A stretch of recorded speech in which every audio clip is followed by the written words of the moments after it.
What if your life savings vanished overnight? Imagine waking up one morning, heading to the bank and finding the doors locked. Your money, your dreams, your future, gone. And the worst part, the people responsible just walk away. This isn't a movie plot. This is the real heartbreaking story of Imperial Bank Kenya, a scandal that shook a nation to its core and left thousands of ordinary Kenyans with nothing but questions and pain. 13th October 2015 will forever remain a dark moment for depositors at Imperial Bank. 8 months later, the central bank continues to justify why it is yet to make a decision on the bank's fate. This is the largest scheme, fraud scheme that the country has ever seen. And we needed to go through it carefully, documenting what needed to be documented.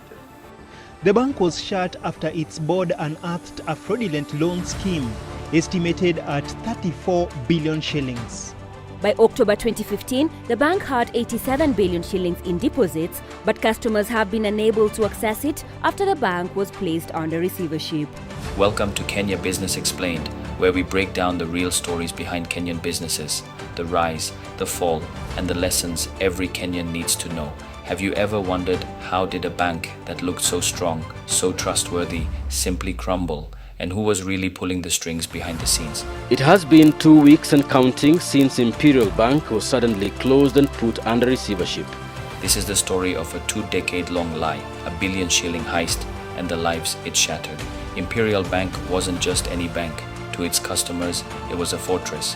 It had this aura of class, of stability. You'd walk into their branches, all marble floors and sharp-suited staff, and you'd feel safe. This was the bank for serious people, for successful business owners, for families planning their children's futures, for retirees who had worked their entire lives to build a nest egg. It sponsored prestigious events. Its logo was a symbol of success. People put their trust and their life's work into Imperial Bank. They weren't just depositing money, they were depositing their hopes. A young entrepreneur's first big contract payment, a family's savings for a new home, a grandmother's retirement fund. The bank was a part of their lives, a partner in their journey, and for years that partnership seemed solid as a rock. Little did they know, the foundations were rotting from the inside out. At the heart of this empire was a man named Abdul Malik Jan Mohammed. For over 2 decades, he was the group managing director, the face of Imperial Bank. To the public, he was a banking genius, a charismatic leader who had built this institution from the ground up. He was respected, admired, almost revered in the financial community. But behind that charming smile, he was the architect of one of the biggest banking frauds in Kenyan history. Working alongside him was a small, tight-knit circle of senior executives. These were the insiders, the keepers of the bank's darkest secret. On the other side, you had the customers, people like you and me, businessmen who banked millions, trusting the system, families who scrimped and saved, believing their money was secure. They saw the polished exterior, the impressive growth, and had no reason to doubt. They were unknowingly playing a part in a show where the final act was their own financial ruin. So how did they pull it off for so long? It was deceptively simple. Imagine the bank has 2 sets of books. One is the official one, the clean one they show to the regulators, the Central Bank of Kenya. It shows everything is perfect, the profits are rolling in, and all the money is accounted for. But then there was a second, hidden set of books. This was the real one. For over 13 years, Jan Mohammed and his allies were basically running a secret, illegal bank within the real bank. They would approve massive, unsecured loans to ghost companies, many of which were connected to them. Billions of shillings were siphoned out. CBK says the KBIC's report confirmed fraudulent activities of substantial magnitude and the misrepresentation of Imperial Bank's financial statements. The fraudulent activities that went on inside the bank relate largely to irregular granting of loans by Imperial Bank's management to a single borrower, contrary to legal and regulatory requirements as well as the internal policies of the bank.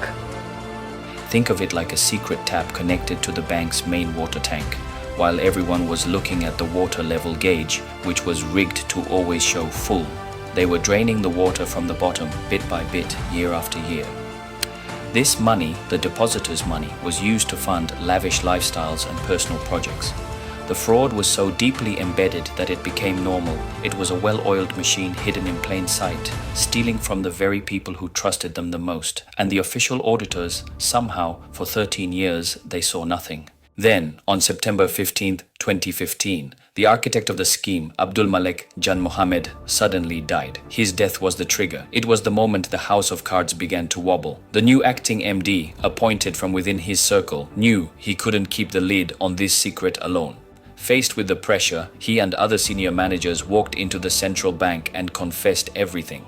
They laid out the entire 13-year fraud. The reaction was swift and brutal. On October 13, 2015, Kenyans woke up to shocking news. The Central Bank of Kenya had placed Imperial Bank under receivership. The doors were shut, the accounts were frozen. For 50,000 customers, the world stopped. Panic erupted. Crowds of desperate people gathered outside the locked bank branches, waving their deposit slips, demanding answers. Phones rang unanswered. The silence from the authorities was deafening. The fortress had fallen and everyone was trapped inside. Their money, their security, their future, locked behind doors they were no longer allowed to open. The weeks and months that followed were a living nightmare for the depositors. The human cost of this financial crime was devastating. We're talking about business owners who couldn't pay their employees, couldn't pay their suppliers. Their companies, built over decades, crumbled to dust. We're talking about families who lost everything. People who couldn't pay school fees, who couldn't afford medical treatment. I read stories of a man who had a heart attack from the stress, of families breaking apart under the financial strain. The emotional toll was immense. The feeling of betrayal, the helplessness, the constant anxiety. Imagine having millions in the bank on a Tuesday and being broke on a Wednesday, forced to borrow money from friends just to buy food. This wasn't just about numbers on a spreadsheet. It was about real lives, real people whose trust was weaponized against them. The dream they had built with Imperial Bank had turned into their worst nightmare. In the aftermath, the blame game began. The Central Bank of Kenya and the Kenya Deposit Insurance Corporation, or KDIC, stepped in to manage the mess. There were investigations, forensic audits, and a mountain of court cases. Some of the directors were charged, assets were frozen, and a complex legal battle to recover the stolen money began. But here's the frustrating part. The process was slow and justice felt distant. While depositors were suffering, the legal system was clogged with endless filings and delays. A fraction of the money was eventually paid out to small depositors. But those with large sums, the businesses, the life savings, they were left in limbo. Billions of shillings remain unaccounted for to this day, and it raises some very uncomfortable questions. How could a fraud of this scale go undetected for 13 years? Who was supposed to be watching? Who was protected in the collapse? And who was left to pay the ultimate price? It seemed the ordinary Kenyan was once again the biggest loser. So what have we learned? The story of Imperial Bank is a harsh lesson in trust and a brutal reminder of the weaknesses in our financial systems. It teaches us that a shiny logo and a fancy building mean nothing if there's no integrity behind them. It's a warning to always ask questions, to diversify your savings, and to never place blind faith in any single institution. The victims of Imperial Bank are still fighting for justice, still hoping to recover what was stolen from them. Their struggle is a testament to their resilience, but it's also a shadow over our country. Because the biggest, most haunting question remains: has anything really changed? Are our savings any safer today? Could this happen again? Thank you for watching. If you found this story valuable, please like this video. It really helps the channel. Share it with someone who needs to hear this story. And don't forget to subscribe to Kenya Business Explained for more deep dives into the stories that shape our world.